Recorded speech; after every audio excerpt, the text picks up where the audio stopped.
सर्वेभ्यो नमो नमः। भवतां श्रमेषाम् आदरणीयानाम् आचार्यचराणां गुरुजनवृन्दानां काव्यामृतम् इत्यस्मिन् आमुखपटले हार्दं स्वागतम् अभिनंदनं च वर्तते। आप सभी संस्कृतनिष्ठ सुधी श्रोताओं का काव्यामृतम इस आमुखपटल पर हार्दिक स्वागत एवं अभिनंदन है। मित्रों, आज हम लोग गोस्वामी तुलसीदास प्रणीत रामचरितमानस के चिंतनात्मक अध्ययन में पुनः प्रवर्तित होने जा रहे हैं। पूर्व दिवस में आप लोगों ने श्रवण किया था कि भगवान भोलेनाथ जो परम बीतराग एवं संत शिरोमणि हैं, ऐसे श्रीमान जगतपति भोलेनाथ जी महाराज जगत माता भगवती पार्वती जी को मनुष्य शतरूपा जो कि हरि अवतार का द्वितीय कारण है, उस कारण को स्पष्ट करते हुए मनु शतरूपा के पूर्व जन्म के वृत्तांत को सुनाते हैं। एक दिन की बात है, मनु शतरूपा मनु जी महाराज के मन में भयंकर ग्लानि हुई। होई न विषय विराग,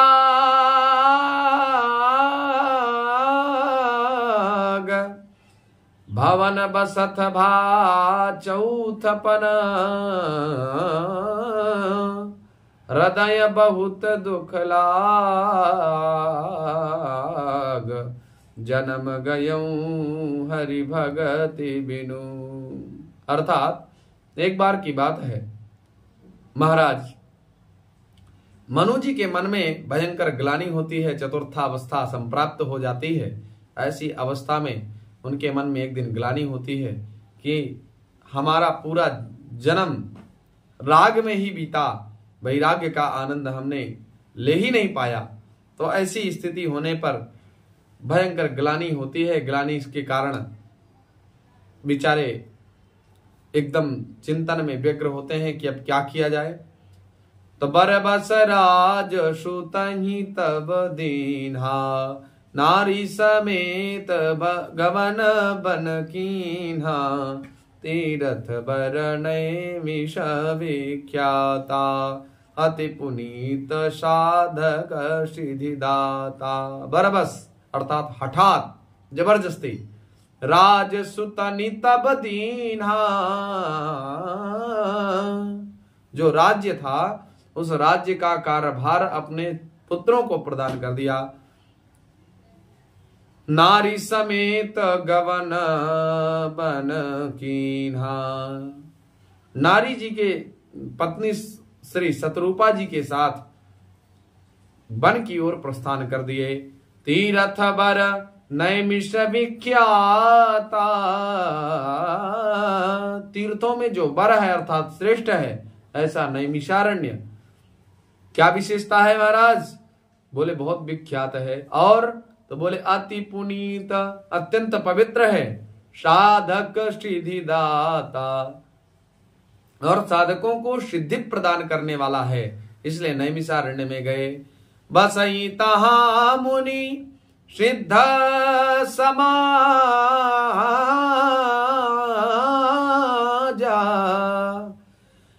ताहि हरसी चलेऊ मनुराजा, पंथ जात सोहहि मति धीरा, ज्ञान भगति जनु धरे शरीरा। वहां मुनियों और सिद्धों के समूह बसते थे। ताहि हरसी चलेऊ मनुराजा, मन में बड़े प्रसन्न होकर के राजा मनु नैमिषारण्य की ओर प्रस्थान किए।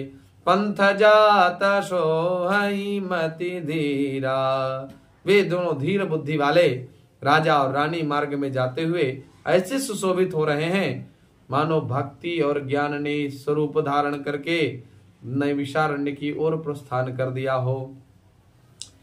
पहुंचे जाई धेनुमति तीरा, हरसि नहाने निर्मल नीरा, आए मिलन सिद्ध मुनि ज्ञानी, धर्म धुरंधर नृप ऋषि जानी। चलते चलते वे गोमती नदी के किनारे जा पहुंचे। हर्षित होकर के उन्होंने निर्मल जल में स्नान किया। उनको धर्म धुरंधर राजर्षि जान करके सिद्ध ज्ञानी मुनि उनसे मिलने आए। जहां तहां तीरथ रहे सुहाए, मुनिन सकल सादर करवाए। कृष्ण शरीर मुनिपट परिधाना, सत समाज नित सुनहि पुराना।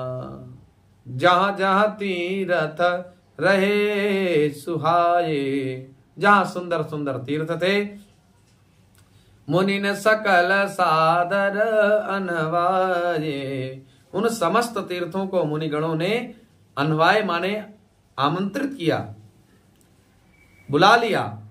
मुनियों ने आदर पूर्वक सभी तीर्थ उनको करा दिए। और कृष्ण शरीर मुनिपट परिधाना, और मुनियों के से वलकल वस्त्रों को धारण करते थे। जो मुनिजन थे वे वलकल के वस्त्र धारण करते थे।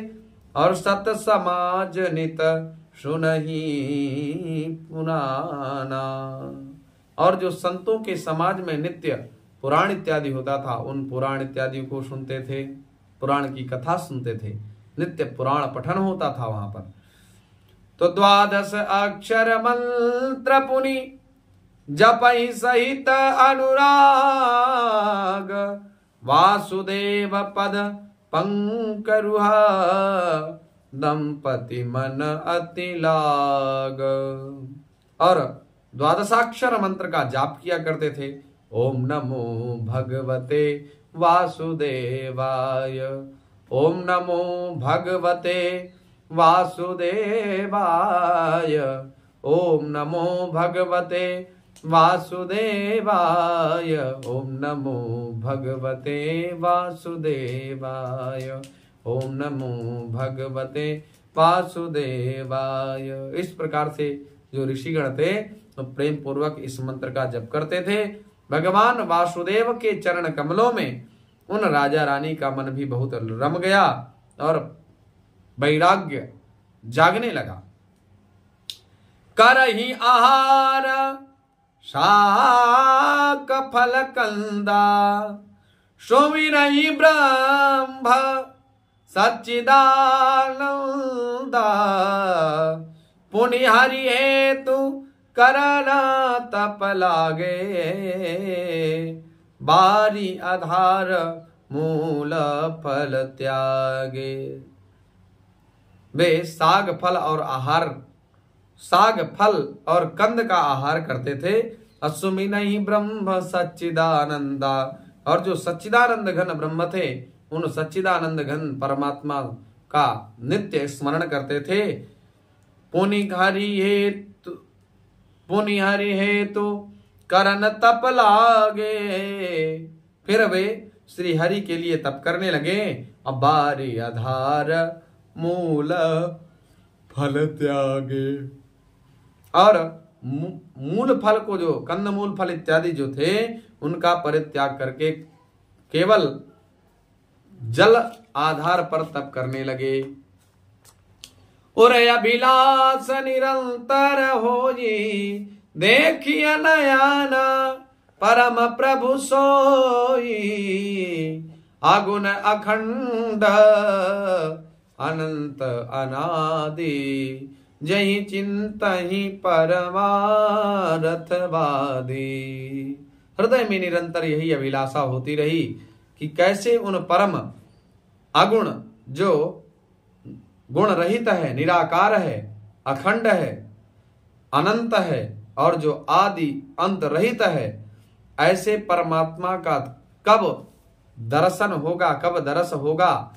ऐसी नित्य परमार्थवादी ब्रह्मज्ञानी तत्ववेत्ता लोग वहां पर चिंतन किया करते थे। नेति नेति जहि वेद निरूपा, निजानंद निरूपाधि अनुपा, शंभु विरंचि विष्णु भगवान, शंभु विरंचि विष्णु भगवान, उपजहि जाशु अंश ते नाना। जिन्हें वेद नेति नेति कह करके निरूपण करते हैं, जो आनंद स्वरूप हैं, उपाधि रहित और अनुपम है, एवं जिनके अंश से अनेकों शिव ब्रह्मा विष्णु प्रकट होते हैं, ऐसे हूँ प्रभु सेवक बस अहनी, भगत है तु लीला तनु गहनी। जो यह वचन सत्य श्रुति भाषा, तो हमार पूजी अभिलाषा, तो हमार पूजी अभिलाषा। ऐसे महान प्रभु के सेवक के वश में है। ऐसे जो प्रभु हैं, ऐसे प्रभु सेवक बस अहई, जिन परमात्मा के द्वारा करोड़ों, जिन परमात्मा के अंश से करोड़ों ब्रह्मा विष्णु प्रकट होते हैं, वह परमात्मा भी सेवकों के प्रेम के अधीन है। भगत हेतु लीला तनु गहई, और भक्तों के लिए दिव्य लीला विग्रह धारण करते हैं। जो यह वचन सत्य श्रुति भाषा, यदि यह वचन वेदों ने सत्य कहा है, तो हमार पूजी अभिलाषा, तो हमारी भी जो मनोदशा है, जो मनोभिलाषा है, वो निश्चित पूर्ण होगी। यही विधि बीते वर्ष 6, सहस बारी आहार, संवत 7 सहस्त्र पुनि, रहे समीर आधार। इस प्रकार जल का आहार करके तप करते करते 6 वर्ष व्यतीत हो गए। फिर 6,000 वर्ष बीत गए। पुनः 7,000 वर्ष वायु के आधार पर रहे, फिर जल भी नहीं पिया। पहले कंदमूल फल खाए, फिर कंदमूल फल का परित्याग करके जल पिया, जल का परित्याग करके केवल वायु के आधार पर रहे। 12 सहस 10 त्याग्यंशो, ठाढ़े रहे एक पद दो, विधि हरिहर तप देखी अपारा, विधि हरिहर तप देखी अपारा, मनु समीप आए बहुबारा। 10,000 वर्ष तक उन्होंने वायु के आधार को भी छोड़ दिया। दोनों एक पैर से खड़े रहे। उनका अपार तप देख करके ब्रह्मा विष्णु और शिव जी कई बार मनु जी के पास गए। अब समझिए, लोगों के मन में कुतर्क होता है, क्या 10,000 वर्ष तक कोई बिना सांस के रह सकता है? रह सकता है। भगवत भक्त रह सकता है। तप के आधार, तप में उतना सामर्थ्य है कि जो आपको सांसारिक लोगों को आश्चर्य लगता है, वो अत्यंत सहजता से हो जाता है। ये तप का ही प्रभाव है। अमानुष शक्तियां प्राप्त हो जाती हैं जो सामान्य मानव में नहीं होती। यही तप का प्रभाव है। तो मांगहु बर बहु भांति लभाए, परम धीर नहीं चलहि चलाए, चलहि चलाए। अस्ति मात्र होई रहे शरीरा, तदपि मनागमन नहीं पीरा। ब्रह्मा विष्णु महेश कई बार मनु जी महाराज के पास आए और वरदान देने के लिए कई बार कहा, भैया आप वरदान मांग लो, क्यों इतना शरीर अपना तपा रहे हो। तो उन्होंने अनेक प्रकार की लालच दी और कहा वर मांग लो, लेकिन मनु जी ने कुछ नहीं मांगा। परम धीर नहीं चलहि चलाए, परम धीर नितांत शांत मनु जी महाराज ने कुछ नहीं मांगा। अस्थि मात्र होई रहे शरीरा, केवल अस्थि मात्र अवशिष्ट बचा, बहुत कृश हो गए। तदपि मनागमन ही नहीं पीरा, यद्यपि उनका शरीर हड्डियों का ढांचा बन गया था, फिर भी उनके मन में जरा भी पीड़ा नहीं थी। समझिए, जब कोई साधक साधना पथ पर साध्य परमात्मा को प्राप्त करने की इच्छा से आगे बढ़ता है, तो उस व्यक्ति के जीवन में बहुत चमत्कार होते हैं। तुरंत अष्ट सिद्धि नव निधि के दाता, 8 सिद्धियां या कोई एक निधि संप्राप्त होने पर खिलौना खेल के रह जाता है।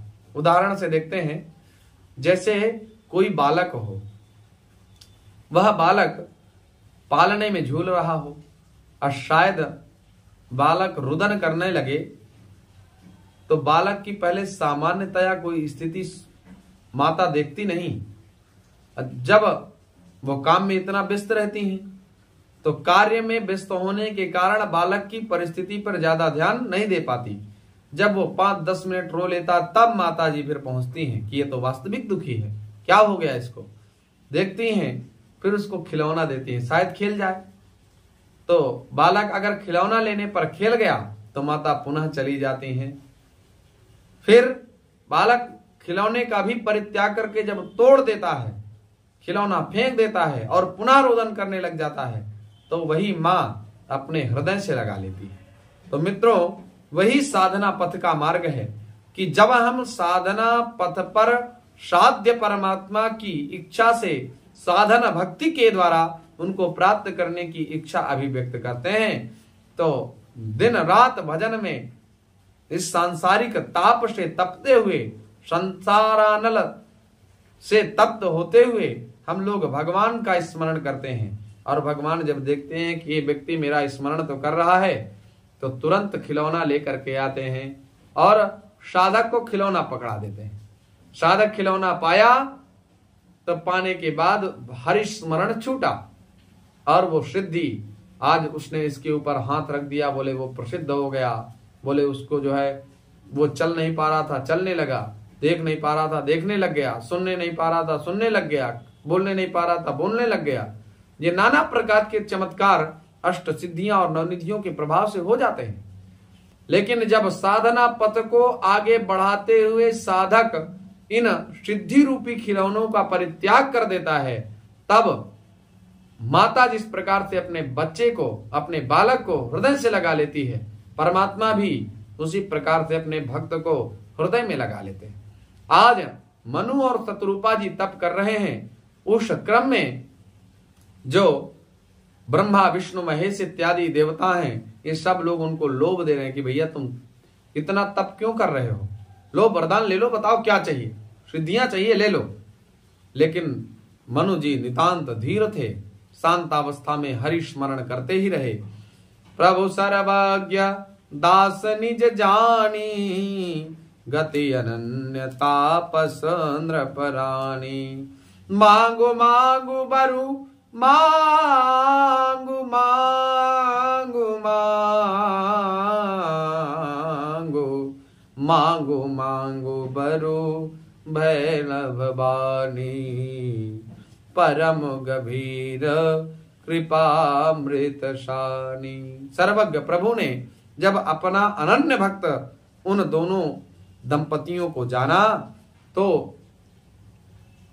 आकाशवाणी हुई, परम गंभीर नितांत कृपा रूपी अमृत से सनी हुई आकाशवाणी हुई। मृतक जियावनी गिरा सुहाई, मृतक जियावनी गिरा सुहाई। श्रवण रंध हुई उर जब आई, दृष्ट पोष्ट तन भय सुहाए। मानहु अवहि भवन ते आए।